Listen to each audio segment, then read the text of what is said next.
မြန်မာနိုင်ငံသားတယောက်အနေနဲ့ကမ္ဘာသမိုင်းစာမျက်နှာမှာအထင်ရှားဆုံးပုဂ္ဂိုလ်တူကိုပြပါဆိုရင်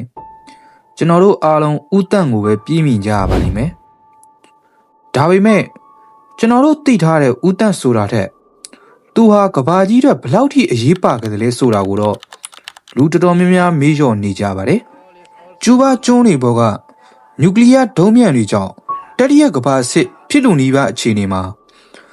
ကဘာကြီးကိုတေမင်းတကားဝကနေဆွဲထုတ်ပေးခဲ့တဲ့သူဟာဒီမြန်မာပြည်သားပဲဖြစ်ပါတယ်။ဒီနေ့မှာတော့ကျွန်တော်တို့ Infosys Channel မှာတော့ကဘာကလေးစားပြီးမြမိခင်နိုင်ငံမှာတော့မျက်နှာသာပေးခြင်းမခံရတဲ့ဥတန့်ရဲ့ဘဝဇာတ်ကြောင်းကိုအသေးစိတ်ပြန်လည်တင်ဆက်ပေးသွားမှာပါခင်ဗျာ။ဥတန့်ကို1909ခုနှစ်မှာARV တိုင်းပန်းတနော်မြို့မှာမွေးဖွားခဲ့ပါတယ်။သူဟာငယ်စဉ်ကတည်းကစာဖတ်ဝါသနာပါပြီးအင်္ဂလိပ်စာမှာထူးချွန်သူတူပါ။ရန်ကုန်တက္ကသိုလ်မှာပညာသင်ကြားပြီးနောက်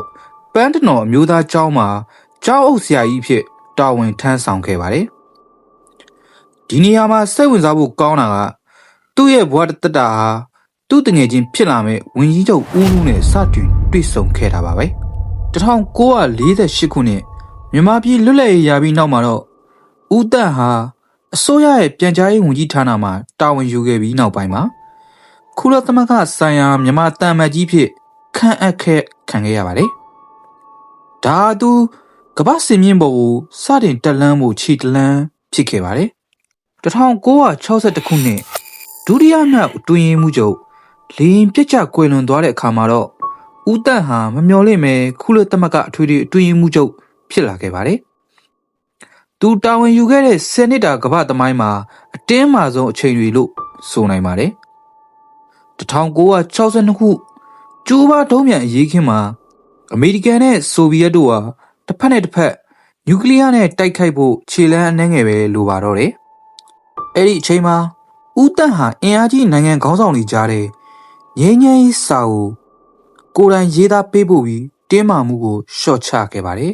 ။သူဟာနူးညံ့တဲ့စွမ်းအားကိုအသုံးပြုတဲ့တာတမန်တူပါ။ BNN စစ်ပွဲကိုရပ်တန့်ဖို့ကြိုးစားခဲ့သလို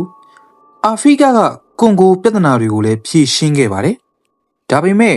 ဒီလိုကဘာကျော်တဲ့ပုဂ္ဂိုလ်ကြီးရဲ့နေဝင်ခြင်းဟာ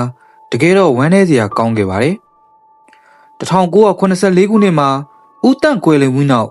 သူ့ရုပ်အလောင်းကိုမြန်မာပြည်ပြန်တယ်လာတဲ့အခါမှာတော့ထိုစဉ်ကစစ်အာဏာရှင်ဦးနေဝင်းရဲ့လမ်းစဉ်ပါတီအစိုးရဟာဦးတန့်ပေါ်ညှို့ညင်ခဲ့ပါတယ်။အကြောင်းရင်းကတော့ဦးတန့်ဟာဖြုတ်ချခံခဲ့ရတဲ့ဝင်းကြီးချုပ်ဦးနုနဲ့ရင်းနှီးသူဖြစ်တာကြောင့်ပါ။ဦးတန့်ကိုနိုင်ငံတော်အဆင့်အခမ်းအနားတွေနဲ့တကြိုဖို့ရင်းဆန်ခဲ့တဲ့အတွက်တက္ကသိုလ်ကျောင်းသားတွေကဦးတန့်ရဲ့ရုပ်အလောင်းကိုလူယူပြီးရန်ကုန်တက္ကသိုလ်ထဲမှာဂူသွင်းတကြိုခဲ့ကြပါတယ်။ဒါဟာတမိုင်းမှာသွေးထွက်တန်ယူမှုတွေဖြစ်စေခဲ့တဲ့ဦးတန့်အရေးခင်းရဲ့အစပါပဲ။ကဘာကအလေးမြတ်ထားတဲ့ပုဂ္ဂိုလ်ကြီးဟာမိခင်မြေမှာတော့နောက်ဆုံးခီးကိုငြိမ်းချမ်းစွာမတွားခဲ့ရရှာပါဘူး။ဦးတန့်ရဲ့ဘွားစာကြောင်းကိုကြည့်ရင်ကျွန်တော်တို့သင်ခန်းစရာယူစရာတွေအများကြီးရှိနေပါတယ်။သူဟာဗုဒ္ဓဘာသာရဲ့အေးချမ်းမှုကိုအခြေခံပြီးကမ္ဘာပြဿနာတွေကိုဖြေရှင်းခဲ့သူပါ။ယာရုဂုံတွေထက်လူသားချင်းစာနာမှုကိုရှေ့တန်းတင်ခဲ့သူတူပါ။ဒီနေ့ခေတ်မှာဦးတန့်ရဲ့အမိဟာကမ္ဘာသမိုင်းမှာရွှေစလုံးနဲ့ရေတိုးခံရဆဲဖြစ်ပေမဲ့ကျွန်တော်တို့မြန်မာလူငယ်တွေအနေနဲ့သူ့ရဲ့စိတ်တဲ့ကြိုးပမ်းမှုကိုပိုပြီးသိထားသင့်ပါတယ်။သင်ရောဦးတန့်ရဲ့ဘဝဖြတ်သန်းမှုတွေကဘယ်အချက်ကိုအလေးစားဆုံးဖြစ်မလဲ။ဒါမှမဟုတ်ဦးတန့်အရေးခင်းနဲ့ပတ်သက်ပြီးလူကြီးတွေစီကဘာတွေများကြားဘူးထားသလဲ။ comment မှာဆွေးနွေးသွားကြပါဦးခင်ဗျာ။ကျွန်တော်တို့ Infosys Channel ကိုအားပေးတဲ့အတွက်ကျေးဇူးအများကြီးတင်ပါတယ်ခင်ဗျာ။